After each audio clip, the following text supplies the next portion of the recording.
Good morning, everybody. Welcome back. So, today we are going to discuss about a very important concept which we'll also use elsewhere afterwards. That is the probabilistic interpretation of least square model. Well, so far, let us recapitulate what we have discussed in the last class. I think we discussed about overfitting, underfitting, best fitting, and in that context, we discussed about regularization technique. And there you have seen that regularization actually what it is making lambda by m.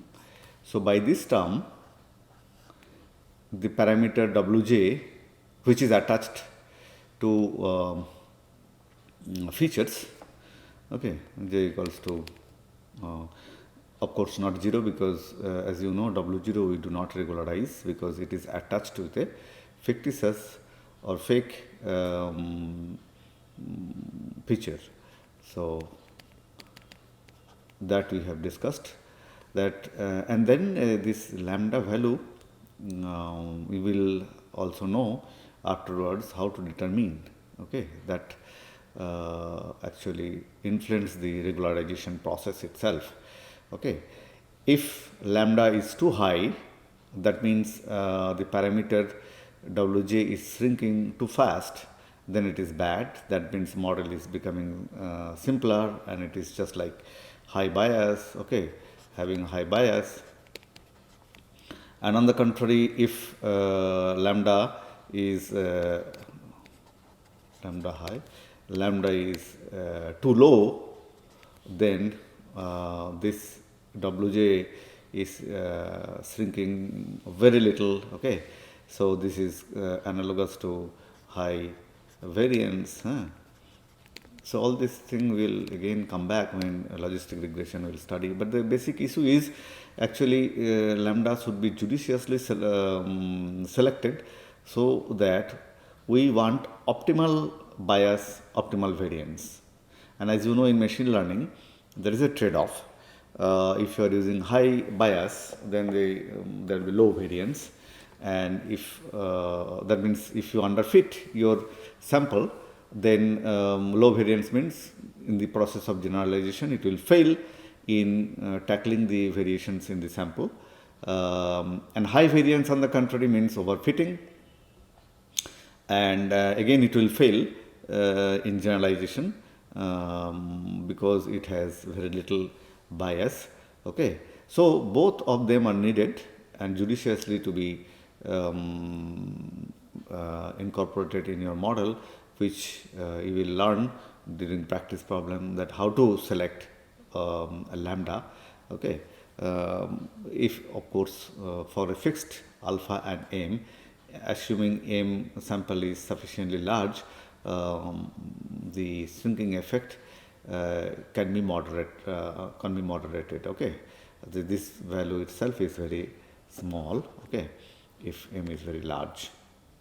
So even in there you can actually regulate the parameter shrinking process itself, okay. So this we have discussed in our last class. And also perhaps I forgot to tell you that we in the process of pre-processing, that is feature scaling is one of the pre-processing technique. There the pre-processing is required when you are using gradient descent algorithm, but when you are using, say for example, normal equation, there is no feature scaling is required. And try to convince yourself why, because the matrix you need there matrix multiplication and inversion. So there the effect of normalizing the feature will not give you any benefit. Okay, so with this, almost we have covered most of the important issues related to linear regression model. Today we are going to introduce you or tell you the story of the probabilistic interpretation of linear regression model. Okay. So what actually linear regression is? In the beginning of my class, I told you that we are trying to make, so this is the error, okay. So as long as there is error, we need to do linear regression, okay. Linear regression is, say, this is my data, okay. So I am fitting an hypothesis where none of the data is supposed to lie on the exactly on this hypothesis, on this predictor, okay. The 0, 1x, okay. So this is our say predictor, okay, and this is our sample, okay. This is our label, okay. So house in the context of house price, and these are the features, okay, that it could be say, for example, one feature is size of the house, okay, floor area. So for each floor area, during training, during design process of the predictor, for each floor area, I have correct actual y value, right, price, and my predictor is also telling some price. So what is our basic objective here? During the design process, we calculus based and gradient descent, all the basic objective was to make the error, determine this parameter so as to make the error minimum, okay. That means whatever predictor will say during using, so this is our training data, during beyond training, whatever will predictor say, it should match with actual price, okay. So this was the basic objective. That's why we could write the error term as simply the difference between prediction and actual value, okay. Very important, very simple story, okay. Now let us assume that some assumptions, very logical assumptions, that error is normally distributed, okay. Error is normally distributed, okay. So what does it mean? I am going to tell you. Error is normally distributed. These assumptions are there, and you know why we are trying to make this statistical interpretation, because statistics can very effectively, very easily can justify the linear regression model, okay.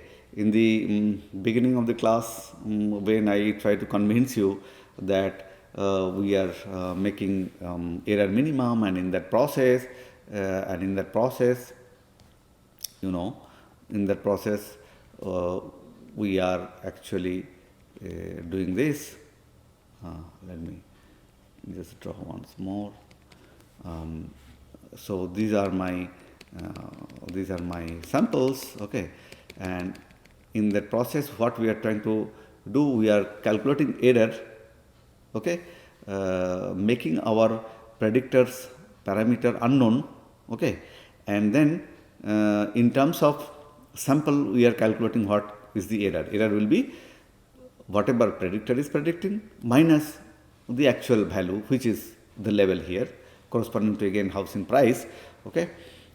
Example, you see, and this could be floor area, one feature you can take, floor area, okay. So corresponding to each floor area during training or during design of W,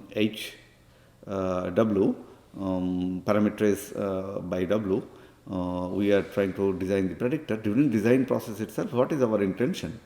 Our intention is determine the parameter so as the error could be minimum. But here we see sometimes error, if I fit a line, say this is my HWX, okay. So say if this is my line, okay, then what is happening for each sample value, okay. So say this is for this sample, if the point is lying here, so this is our y value, that the actual price, but predictor is telling no, this is okay. So there will be error. So this error represents that, okay. And I try to convince you that sometimes error is positive. That means this term is sometimes positive. For this, the error sometimes could be negative, depending on whether the points are lying above or below this line, okay. And let us just make it square, so that the error will be always positive. But wait a minute, when this is the convincing factor, then somebody can ask that, okay, why not to use mod e then, which will also make mod function error positive? The answer now I can give, that our basic intention was of doing this square was that our JW, which is a function of the parameter, should be convex in nature, okay. And that can be achieved if we square this, okay, and then JW will be convex. That is the most important issue. So that was the heuristic kind of justification. Today we are going to justify completely from statistical point of view. I'll just let us try to understand minutely. If you can see now, what is my objective? Say I have designed a predictor like this, okay, for this data set, my predictor. So I have selected W0 and W1 value, okay, like this, so that my predictor will be separate like this. And here are my samples, okay. So if this is my predictor and samples are here, is it a good predictor or a bad predictor? Very bad predictor, right?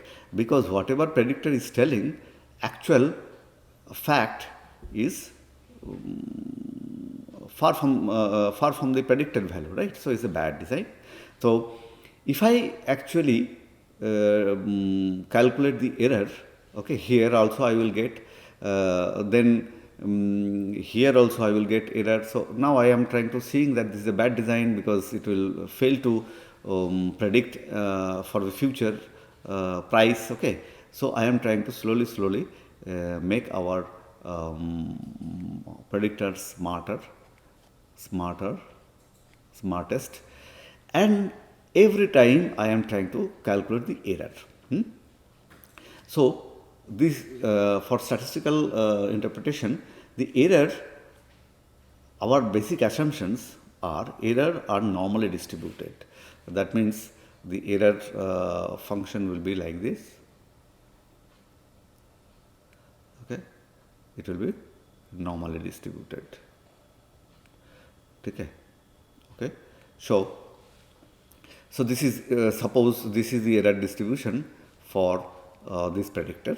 That means I have designed some parameter, and then I am calculating the from random samples. So these are random samples, and so random error will be there, and the more worst design, the bell-shaped curve will be flattened, okay. And more you approach here, okay, so error will try to be converging, okay. The bell-shaped curve will be like this, okay. So this is the issue you need to understand, that error distribution, okay, are always, our assumption is error distribution follow error follow normal distribution, okay, with 0 mean this is 0 and this is the standard deviation, okay. So what actually by this assumption, what we can make a point here, that I can explicitly write, if it is a normal distribution, in this form I can write, okay. Now what I am trying to write, what I am trying to achieve here, my intention is determine the W0 and W1 in such a way that error will be minimum. Okay. So, in other way that we are trying to ask this question, what is the maximum likelihood of estimate of the parameters W0, W1, W2, etc., so that probability of getting the y given x is maximum. Okay. So, our intention is that probability of the price from the parameter, what is the maximum likelihood of the parameter? That means what is the maximum likelihood? This is not very maximum likelihood, this is not also. So, what is the maximum likelihood which will give me for any given sample the correct y value? Okay. So, this is what I can now write as a function of LW. I am calling it LW. Okay. So, how can I write this? For every sample, I am trying to figure out probability of getting y parameters by W. Then another sample, probability of y given that particular sample parameters by W. And since I am assuming that error are actually independently and identically distributed, the meaning of this is very important to understand, that I am getting different kind of error, right? My error could be depending on the depending on the likelihood of the parameter. My error could be like this. Okay, my error could be also like this. Okay, these are all normally distributed. Okay, and depending on the parameter, our error will take different shape. But we are assuming that these errors, the distribution of the errors are identical. This is also normal distribution, but they are all different. Okay, so this assumption is very valid assumption, which is known as IID, independently identically distributed error. Okay, and throughout your machine learning, this model will use, and this assumption is very valid assumption we will do. Okay, and the idea is clear, right? That not only that, when I am taking, say for example, different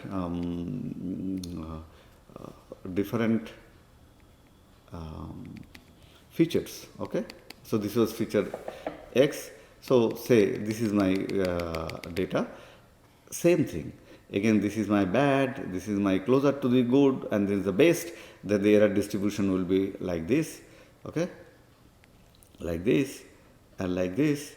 Okay, so these are identical but independently distributed, because without that assumption we cannot evaluate this. We cannot write the probability for a given sample, probability of y parameters by W can be multiplied by another sample, taking another sample and calculating another probability, can be multiplied again by another sample, taking another probability. That multiplication can be done only if we assume that the probabilities occurring of the probabilities are independent, that is the error are independently identically distributed, and this is what pictorially I try to show you.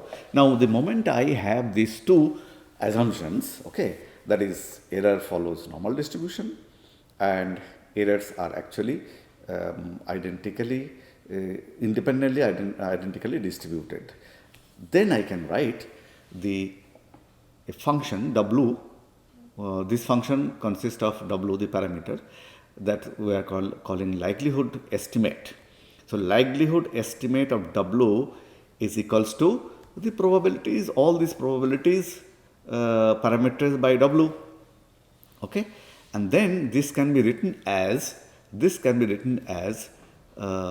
since I am assuming this normal distribution, so I can write just probability of given X, probability of getting Y as HWX minus YI, because this is what? This is nothing but my error. Okay. You could write the error square also, and in the next step from 1 immediately, instead of error square, I can write down, because this is the normal distributions probability density function, right?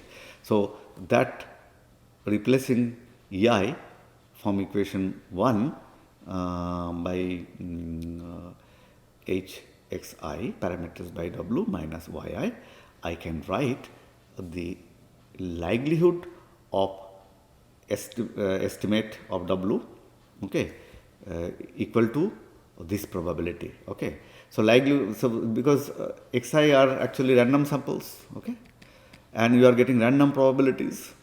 Okay, so from Bayesian I can just I am not using Bayesian statistics here. I am just writing, since error is normally distributed, I am writing the normal distribution function expression for normal distribution function. Okay, and these are random values, but w is of course parameter, is not random. We are trying to figure out the likelihood estimate of w, okay, and in the functional form explicitly I have written this formula. Is it clear where from this formula is coming? From this fundamental probability model, and replacing error by this term. Okay, we are getting this. Now what I will have to do, I will have to just figure out what is the maximum likelihood estimate of w. This is not maximum likelihood estimate of w. This is not also from the perspective of, for giving any random xi, my probability of getting the housing price will be maximum. Okay. So this probability maximization we are trying to find out. Okay, that is our intention, right? For any given, I should design a predictor in such a way, the parameter of the predictor will be in such a way that for any given sample, my probability of getting actual housing price will be maximum. Okay, after writing this, we are trying to figure out how we can reach out the condition for that. Now, this is a very ugly kind of expression whose evaluation is very difficult. Pi means product. Okay, so we are taking logarithm of both sides of equation 2, and then we are ending up getting another function which we are calling small likelihood estimate of w equals to log of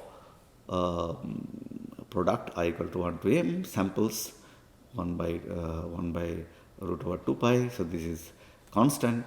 Okay, e to the power minus h parameters by w. This is actually error. This is, as again and again I am telling, this is error square divided by 2 sigma square. Okay. So this is what we have got. Okay. Now just simplification. Okay. Now product logarithm you have taken, so it will be its job is to convert it into summation. So I can just write now for m samples log of 1 by root over 2 pi sigma minus this minus 1 by sigma square. Just I have written like this for my convenience. This becomes, this pi product becomes now summation I equals to 1 to m. Okay. HWXI minus YI square. Okay. So this is very, very simple. Okay. And what we are trying to do here, again and again I am telling that we want to maximize this expression 4, isn't it? That is my intention. That is maximize the estimate of W. What is the likelihood, maximum likelihood of W, so that this could be, the probability could be maximized. That entire expression could have maximum value. Now tell me, what is this? This is constant, so it has no role in maximization. This is again constant. Okay. Now this maximization means what? Since there is a minus sign here, okay, maximization means minimizing this. Okay, so again, for mathematical convenience, I can put here a m term, okay, m number of samples, which is exactly our cost function, same as cost function. So we have just assuming some probability fundamentals, assuming some distribution, normal distribution, which is very practical if samples are large enough, and assuming that yi is continuous, that for every xi you have an yi, for every xi you have an yi. So, and xi and yi actually random samples, okay, with random level. We could write this, and we are seeing that maximizing this means actually getting this one, okay. And for that, the condition is this, which is completely our JW, isn't it? So, if we summarize that completely from statistical point of view, we could actually come up with the same cost function, okay, the objective function. Here also objective. So unless and until you are not making it minimum, your your predictor either will be here or here or here. It will never be here unless you make your this thing minimum. Okay, that is my statistics is telling, purely statistical model, which is same as our intuitive model, that okay, you are getting some error for each sample, sometimes error is positive, negative, okay, square it up. So that is a least square solution, and this is probabilistic solution of linear regression model. So I hope you have understood it. If you have any question, come to the discussion forum again, and that's all. I think we have almost come to an end of linear regression model story, and in the next class we will discuss about its application and some recapitulation. Until then, stay safe, have a nice day, bye bye.